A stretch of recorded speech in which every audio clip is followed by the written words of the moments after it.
ganti.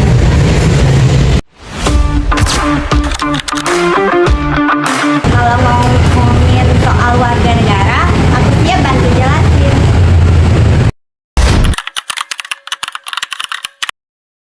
Oke guys, siapa yang tahu salah satu hak dasar warga negara? Hak berpendapat.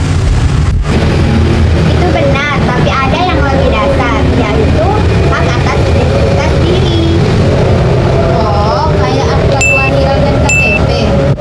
Iya, karena tanpa itu kita nggak bisa sekolah, nggak bisa akses layanan kesehatan, dan nggak bisa ikut pemilu.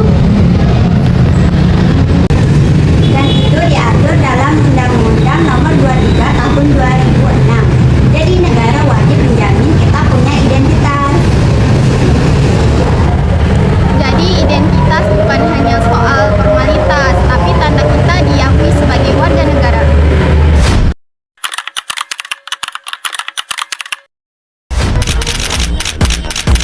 Kalau kita ngomongin soal sampah nih, data dari Sistem Informasi Pengelolaan Sampah Nasional dari Kementerian Lingkungan Hidup dan Kehutanan menunjukkan bahwa Indonesia menghasilkan 34,85 juta ton timbunan sampah pada tahun lalu 2022. Dari total tersebut ada 12,13 juta ton sampah per tahun yang tidak dikelola.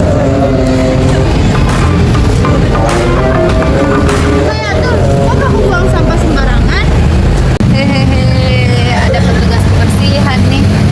Nah, ini dia nih salah satu contoh gagal dalam menjalankan kewajiban warga negara. Kok buang sampah sembarangan bisa dibilang bagian dari pembangunan?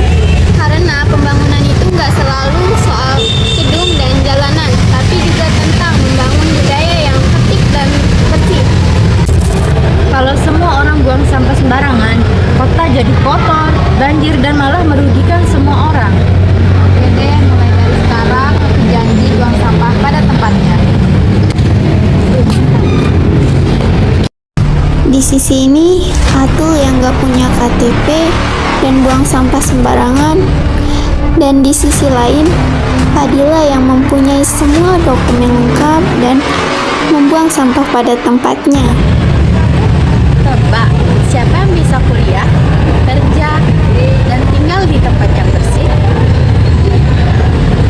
Ingat, hak itu untuk diperjuangkan dan kewajiban itu